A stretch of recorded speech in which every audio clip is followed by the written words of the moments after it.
Welcome back once again to my YouTube channel. माझ्या YouTube चॅनलमध्ये मित्रांनो तुमचे स्वागत आहे। तर आजचा व्हिडिओ तुमच्यासाठी स्पेशल आहे। तर सेकंड हँड खरेदी करताना कार कुठल्या गोष्टींवर लक्ष द्यायचं, तर हा व्हिडिओ स्पेशल त्याच्यावर असणार आहे। म्हणून तुम्ही या व्हिडिओला शेवटपर्यंत बघा आणि तुम्ही जर माझ्या चॅनलला सबस्क्राइब नसेल केलं तर प्लीज माझ्या चॅनलला सबस्क्राइब करा। तर मित्रांनो, प्रत्येकाला असं वाटते की मी पण माझ्या लाईफमध्ये एक कार बाय करावं। तर प्रत्येक जण ही नवीन कार नाही घेऊ शकत। तर सेकंड हँड गाडी घेताना भरपूर माझे मित्र जे आहेत ते सेकंड हँड गाडीमध्ये फसून जातात आणि त्यांनी त्यांचा मेहनतीने कमावलेला पैसा हा त्यांचा व्यर्थ जातो। कारण त्यांना जे अमाऊंट ते पे करतात त्या अमाऊंटच्या हिशोबाने त्यांना गाडी मिळत नाही। तर म्हणून मी तुमच्यासाठी हा व्हिडिओ बनवत आहे। तर या व्हिडिओमध्ये तुमची फसवणूक नाही झाली पाहिजे आणि तुम्हाला चांगल्या कंडिशनची गाडी मिळायला पाहिजे, म्हणून मी हा व्हिडिओ मित्रांनो तुमच्यासाठी बनवत आहे। तर मित्रांनो, कार खरेदी करताना सर्वप्रथम बघितल्या जाणारी गोष्ट म्हणजे ती आहे गाडीची टायर। तर चला मित्रांनो, आपण बघूया की गाडीची बाय करताना कुठल्या प्रकारची टायरची कंडिशन असली पाहिजे। तर मित्रांनो, ही आहे इथं एक माझी गाडी आणि ह्या गाडीची तुम्हाला कंडिशन दिसत नाही असणार, ही आहे टायरची कंडिशन। आता ह्या टायरवर कुठल्याच प्रकारची ही जी लाइनिंग तुम्हाला दिसत आहे, तर ही लाइनिंग तुम्हाला इथं दिसत नाही आहे। कारण ही मधातली लाइनिंग आणि साईडमधली लाइनिंग ही प्लेन झालेली आहे, म्हणजे हा टायर जो आहे हा 80% संपलेला आहे। म्हणून जर तुम्ही कार खरेदी करत असणार तर टायरची कंडिशन ही 80 किंवा 100% असली पाहिजे। कारण आता सध्याच्या कंडिशनमध्ये एका टायरची किंमत ही 4000 रुपये किंवा 3800 रुपयापर्यंत आहे किंवा त्याच्यापेक्षा पण कमी येऊ शकते। कारण ही प्राईस मी तुम्हाला अंदाजी सांगितलेली आहे।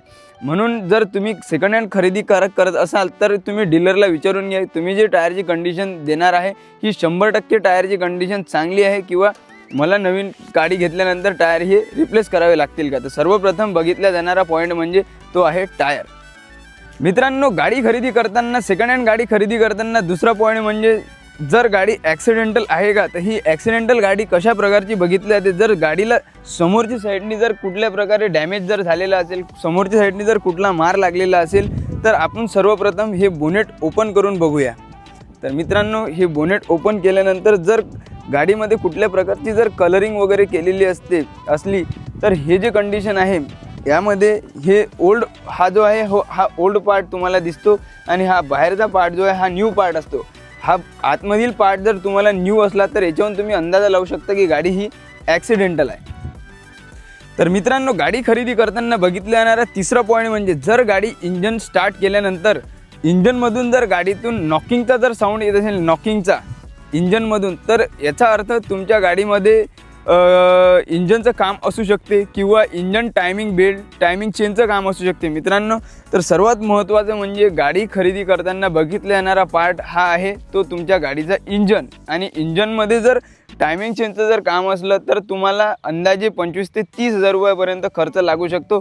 म्हणून तिसऱ्या पॉईंटमध्ये आपण गाडीचे इंजन चेक करू शकतो। आणि गाडीचं इंजन कसं चेक केलं जाते, तर गाडी चालू केल्यानंतर जर नॉकिंगचं साऊंड तुम्हाला जर येत असेल तर इंजनचा काहीतरी प्रॉब्लेम आहे, हे तुम्ही तुमच्या कारागिरांना किंवा मेकॅनिकल जवळून बघून घेऊ शकता।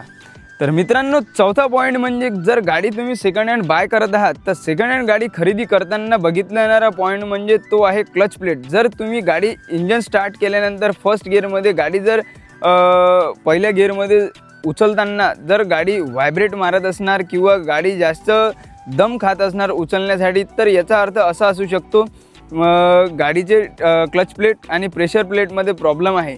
गाडीची क्लच प्लेट आणि प्रेशर प्लेट अंदाजे 10-12 हजार रुपयापर्यंत तुम्हाला मिळून जाणार। आणि गाडीचा क्लच प्लेट आणि प्रेशर प्लेट कसं काय तुम्ही माहिती घेऊ शकता, तर RPM मीटर जे आहे, समजा तुमची गाडी 10 आणि 20च्या स्पीडनं आहे आणि RPM मीटर एकदमच 2 आणि 3 वर जात आहे, तर याचा अर्थ तुमच्या गाडीच्या क्लच प्लेटमध्ये आणि प्रेशर प्लेटमध्ये काहीतरी प्रॉब्लेम आहे। म्हणून तुम्ही ते पण चेक करून घ्या तुमच्या मेकॅनिकल जवळून। तर मित्रांनो, पाचवा पॉईंट म्हणजे सर्वात महत्त्वाचा पॉईंट आहे।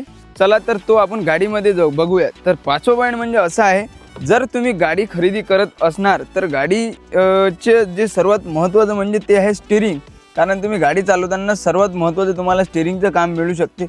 जर तुम्ही गाडी स्टार्ट केल्यानंतर स्टीअरिंगचं जे हँडल आहे ते फिरवताना जर तुम्हाला कुठं करकर वगैरे किंवा हार्डनेस जर वाटत आहे तर गाडीमध्ये स्टीअरिंग रॉडचा प्रॉब्लेम असू शकतो। म्हणून तुम्ही गाडी खरेदी करताना सेकंड हँड गाडी खरेदी करताना सर्वात महत्त्वाचं म्हणजे स्टीअरिंग पण तुम्ही चेक करू शकता।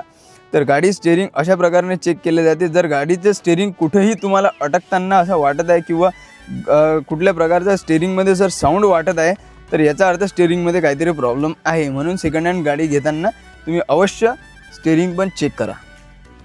तर मित्रांनो, 5वा पॉईंट म्हणजे असं आहे, आता मी तुम्हाला स्टेअरिंगचं सांगितलेलं आहे आणि 5वा पॉईंट म्हणजे जेव्हा हे एसीचे जेवढे पण कंट्रोल आहे ते पूर्ण तुम्ही चेक करून घ्या.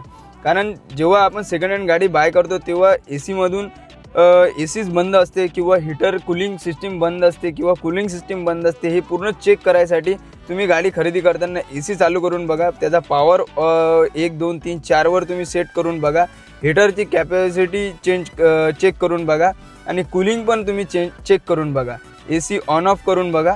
हे सर्व पॉईंट तुम्ही एसीचे चेक करा. तर मित्रांनो, मी जे तुम्हाला हे पॉईंट सांगितलेले आहेत, हे जे पॉईंट होते हे मेन पॉईंट होते गाडीचे.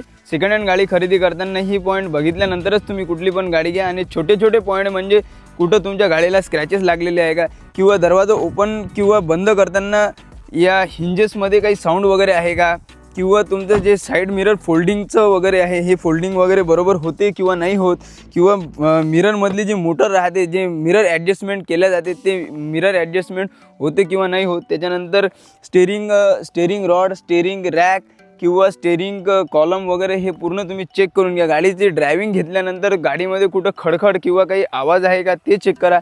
त्याच्यानंतर गाडीचे जे हेडलाईट आहे अप्पर डिप्परचं चालू आहे का ते पण सुद्धा तुम्ही चेक करून घ्या. आणि हॉर्न वगैरे चालू आहे का ते चेक करून घ्या. त्याच्यानंतर गाडी कुठं कलरिंग केलेली आहे का, गाडी कुठं चपलेली वगैरे आहे का.